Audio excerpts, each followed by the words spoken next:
might have been too late and we start seeing diminishing yields in our corn. So hopefully we won't see much of that, but we are towards the end of that time frame. But we are fortunate that we've had several cold snaps, so that has worked in our favor. That's delayed our planting season a little bit, so we have guys taking care of it. Question though, Yes. when should we have maybe planted the corn by now? I would have planted it about mid-March. So If you about a have a month cold behind. snap, you don't do that. If you have a cold snap, yeah, you don't need to do that. It extends your planting period. So you want to get it in before the cold is over. Because your seeds are going to germinate about 75 or 80 degrees, so you want them to pass through that range. So it's below 75 at night and above 80 during the day. So you want, and if they see that cycle a couple of times and they're against dirt and they're wet, they're going to sprout. So you also need to look at your seed planting. When you buy seeds, look at the back. It'll tell you, usually it'll tell you either what temperature to plant it at or what time of year to plant it. And be careful, and a lot of times they'll have little chart with zones in it and it'll be really tiny. So you see when is the time to plant those seeds in this time of year. So planting on time, we're zone 10A. If you guys remember that from yesterday, there's also a little thing in your book where you can actually, if you see some things that you're wanting to plant, you can do a little internet research. When's a good time to plant this in zone 10A? I'd recommend looking up 2 or 3 different resources because they're all going to be a little bit different, and just kind of generalize what you feel. Again, it's weather dependent. There's a lot of factors. That's why they're all different.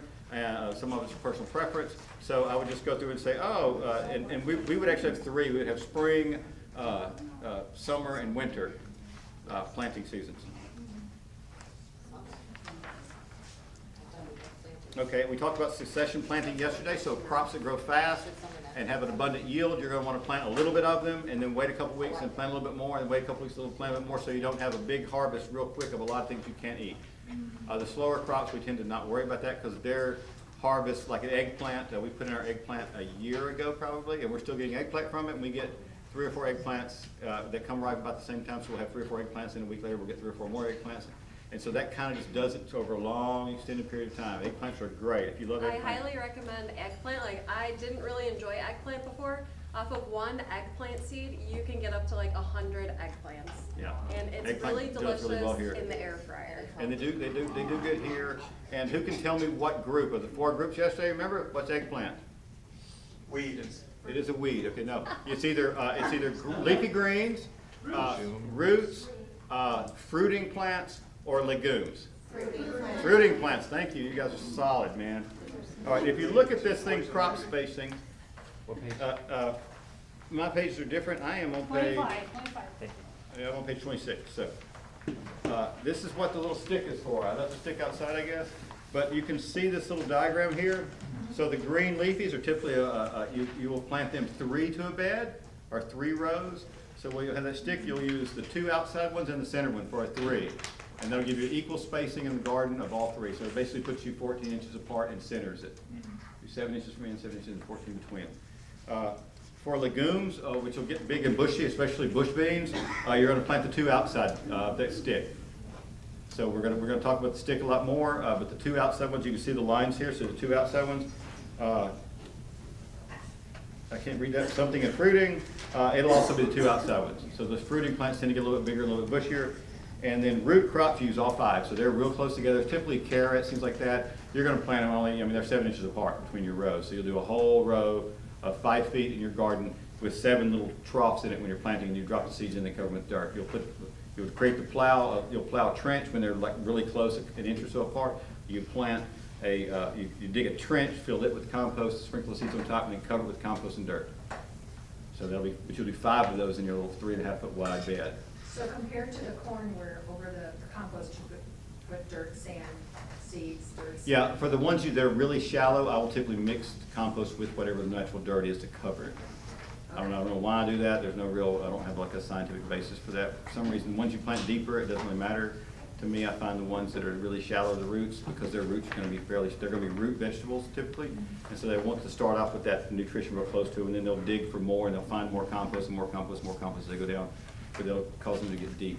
I should say that's in the sand. Now, a year from now when you're planting carrots, I'm going to tell you something completely different. So don't go, well, last year you told me this.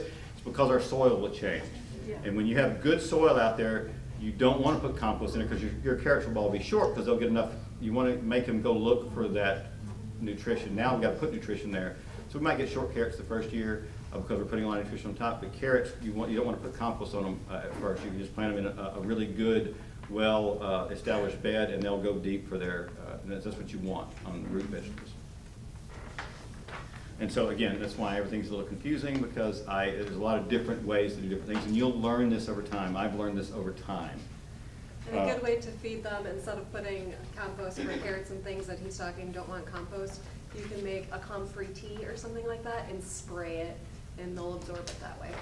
And there's a lesson 5 is caring for your garden. We'll talk a lot more about compost teas and comfrey teas and how to add compost and what to do, and pest controls, things like that. So we talked about the seeds already. I kind of did that. You pull back the mulch, you dig a hole, you fill it with compost. And if you're on a slope, we're not really on a slope, but if you're a slope, you dig the dirt towards the downhill slope.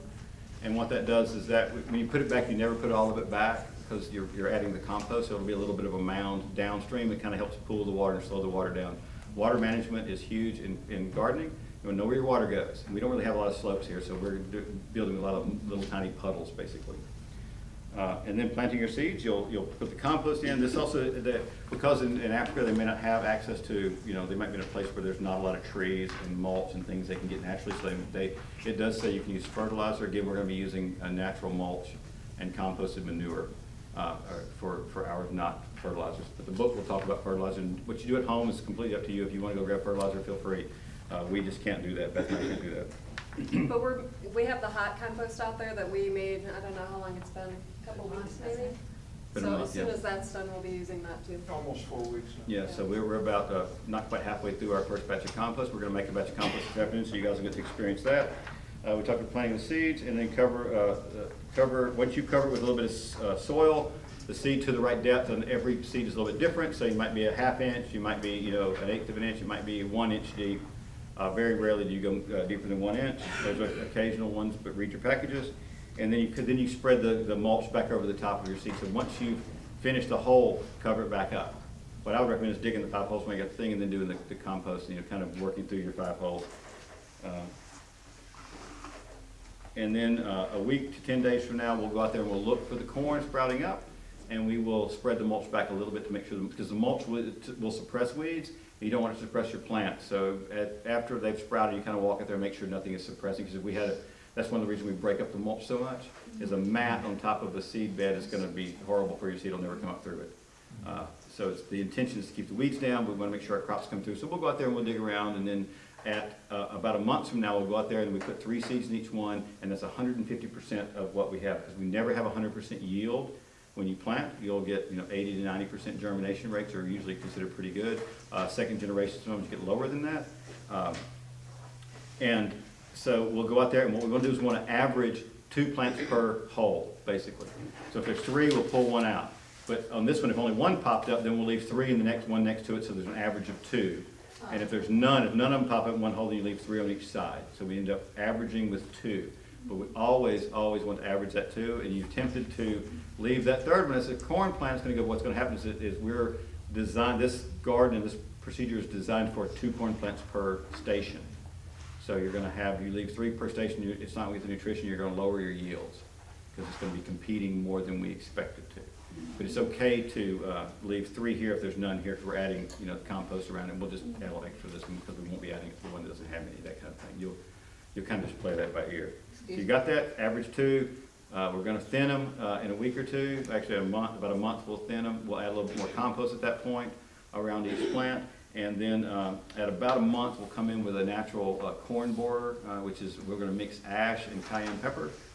And we'll sprinkle just a little bitty bit in the, oh, I forgot the lime. I almost skipped a big part. I am sorry. It didn't say this in the book. So we're going to put a small cup of lime in the soil with the compost. So when you mix the compost, you put the lime in first. Corn? Yeah. So what we do is we dig the, you only do this for corn. You can do it for tomatoes too, but we'll do your research on where to use lime, because some like it and some don't. Corn's gonna love it, so we're gonna take a little bit of, we bought some organic lime, and we're gonna take, in Africa they just use a bottle cap like this.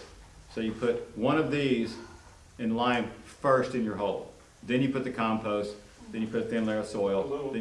Little soil over the lime, then the compost. Okay, so you sprinkle, yeah. Just a little bit. A little bit of lime. The lime's in little pelletized form, but it's gonna help the plant uptake nutrition. Corn's gonna love this. Do you have a question? Yeah, can you like repeat that again?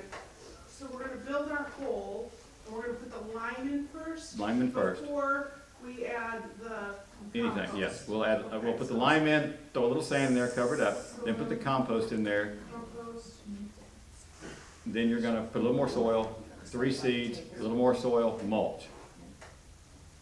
And I'll demonstrate that if you have a question when you get out there. It's pretty straightforward. Lime, soil, everything you put in, you put a little soil in it, compost, a little soil, seeds, a little soil. Is that good? Okay. So it's like lasagna. Think of it as making a lasagna. Layers. So when you do your crops, all different kind of plants, you still do 3 seeds, or is it vary for technique? It varies. Yeah. Like when I'm doing peas, I usually do 2 because Yeah. peas usually have a good high germination rate, and you'll thin them back to 1 per station. Okay. Yes. Yeah, a lot of these questions you'll get answered when we get in the field. We've got to watch our time now. Okay, we are running behind because we should have been finished with the planting, but it should go pretty quickly. Again, if you look in your book, that's really all it is. It talks about transplanting. We'll do that in detail as we put in the vegetable gardens. We'll talk about transplants and how to do transplanting. So right now, we're just going to talk about seed stuff we're putting in today. And then section 5 is faithfully caring for your garden. We'll come in and talk a little more about that afterwards. But that's where we're talking about you have to feed your plants on a regular basis. About every month, we're going to be putting compost or comfrey tea or chicken manure tea or some sort of nitrogen source in as we're building the soil. We want to put more nitrogen on the plants than they take out, but we also don't want to put so much in at one time that we burn them. So it's a slow process. You want to put more and more and more and do it over, like every month you go out and feed your plants and feed your plants. You can't just give them, 18 meals a day and say, you're good for 6 days, boom, you're done. You got to think about, we eat 3 meals a day, so we eat slowly and we're going to feed our plants slowly. And again, the book, read the book tonight. It's going to tell you all you need to know about everything I've covered today in better detail than I have. And for the sake of time, let's go back out and start planting. Anybody have any questions before we go?